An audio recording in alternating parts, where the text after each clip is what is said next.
to begin a subject on addresses in the Micrologix 1100 versus a symbol and a description for that address. So let's start by composing a simple rung. I'm going to have one test instruction and one output instruction. For my test instruction, I'm going to examine an input. And when I finish constructing the address and hit enter, it gives me this dialog box. And what this box is giving us the ability to do is literally put a description and a symbol on that address. It will actually let you put it on the instruction. We'll never be using that function. We will always be putting them on addresses, so please don't ever select instruction. We're just going to be doing them on addresses. This particular input, we know from wiring it up, is going to be our emergency stop. Now, to someone that's just trying to read the program, especially a printout, they're not going to want to have to go to an I/O layout to figure out what is wired there and then read the address and note that it is the emergency stop through the program. We can actually help them by giving it a description and a symbol right here in the program, and it makes the program much easier to read. So the first option is for a description, and a description has almost no constraints on it. We can put in a specific description. There is a length that we can actually adjust. I believe I have it to 30, set to 30 normally, and which is plenty for what we're doing. And but we can compose more of a sentence here to describe this input. In our case, it's the emergency stop. So if you notice, I put that all on one line. That's going to actually be a little problematic, but we're going to demonstrate that and then come back and see how we can adopt a convention to repair that. So that's my description, and that is going to easily describe this input. We want to actually give it a symbol as well. And what a symbol is like a shortcut. And it's a shortcut that instead of having to type in the address, we could type in the symbol instead and be able to use this symbol as a substitute for that knowing where the address is. Okay, so these do have constraints on them. Number one, they have to be all capital letters, and they have to be all alphanumeric letters. So you can't have special characters like ampersand or $ or % in the symbol. You also cannot have a space. You can have an underscore though. So we're going to use an underscore as a space when we want to show a symbol that looks like two different words. Okay. In this case, we're just going to call this an e-stop, short for emergency stop. Now, if you notice, what I typed in there is lowercase. Since one of the constraints is all of them have to be uppercase, if you type it in lowercase, it just forces it to be uppercase, and that will be my symbol. So in my particular setup, I have yellow as the background with a black text for my descriptions. That's why it says emergency stop, black on yellow. And then the symbols are yellow on a blue background. And it says e-stop. Now those are changeable. We can go into settings and change the colors. We can show you how to do that at another time. What we want to stay focused on here is a convention that we're going to need to adopt for our descriptions. So if I come here to this instruction and I copy it in here a bunch of times, if you notice that the description width is pushing the instructions apart farther than they normally would if the description was not as wide. So what we want to do is adopt a convention of when we put in our description, we're actually going to put carriage returns between each word. In other words, we're going to hit enter after we type every word. Now to go back in and edit this description, you just double click the description. It'll bring up that dialog box again. And what we're going to do is put emergency and then hit enter and put stop. And of course, if you had another word, you'd hit enter at the end of stop and you'd put the third word. And now notice what's going to happen to my rung.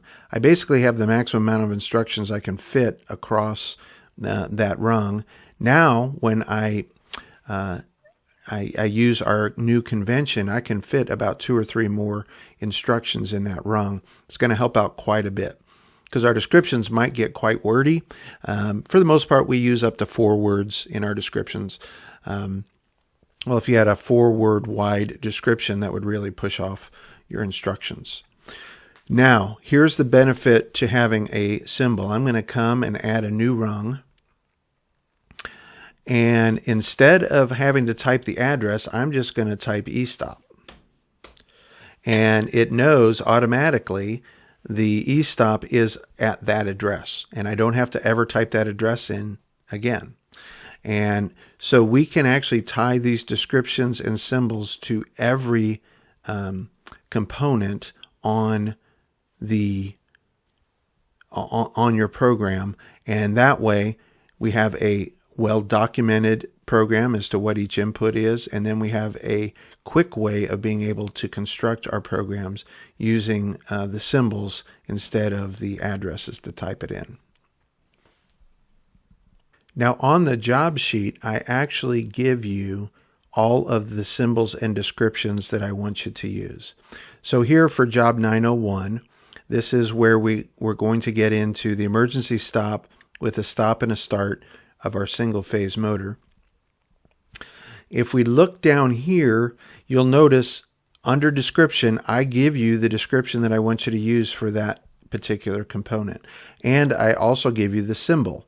So as you're constructing these, use these descriptions and symbols in your program. And that will also make it very easy for us to check your inputs and your program versus what we have called the devices on your job sheet. Okay, now looking back at RS Logix, we have the program.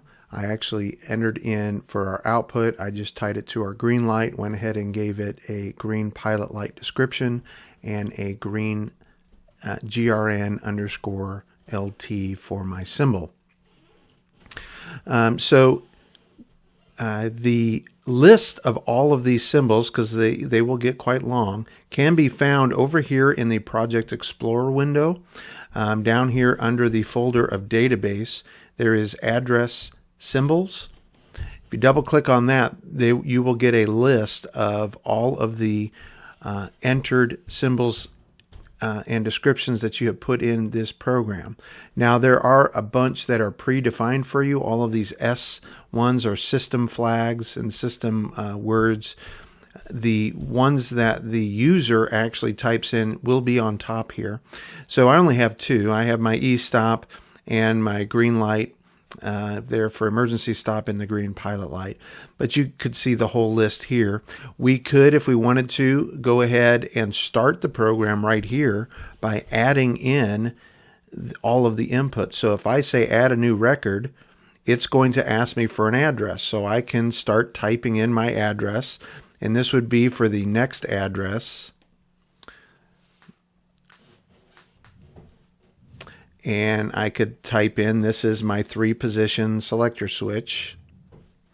And this is position A. And so you can see how that's kind of cryptic, that EPSS. So I'm going to put 3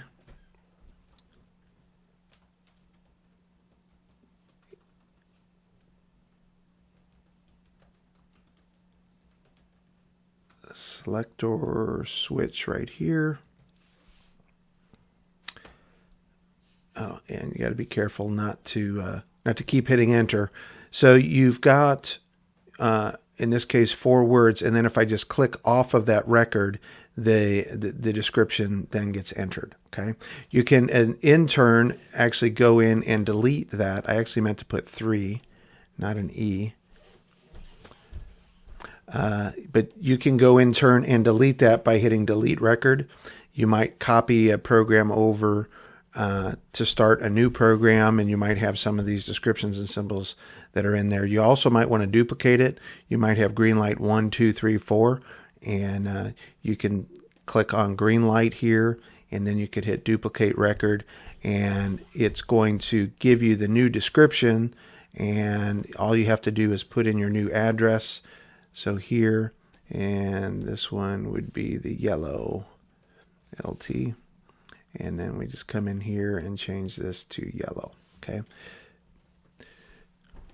So there are some options that you can do down here in the address and symbol editor to make constructing your symbol and description library easier. So I hope that helps, and we'll see you in the next video.